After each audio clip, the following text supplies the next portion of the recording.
ባሪያዬ ነበር እንዴት ቢደፍሬ ነው እያለ ደነፋ ማንጎበዝ ያዘው ንዴቱ በረታ ሲቃ ተናነቀው ወረቀቱን ከቶ ቦጫጨቀ ጣለው። የነቢ ደብዳቤ እንዲህ ሲሆን አይቶ አብደላ ተመኘ ሞትም ቢሆን ከቶ። ግመሉ ላይ ወጣ ጉዞውን ቀጠለ ጨርቄን ማቄን ሳይል እየተቻኮለ። ንጉሥ ኪስራ ነካ ንዴቱ አለፈና ይዛችሁ አምጡልኝ የታለ ያ ጀግና ብሎ ቢያስፈልገው አብደላ አልተገኘ። ኪስራ ይዞ ሊያስረው ከልቦ ተመኘ።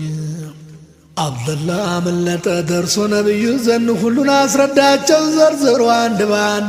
አላህ የሱን ስልጣን ይቦጫጭቀው ብለው ነብዩ አዘኑ በአድራጎቱ በግነው።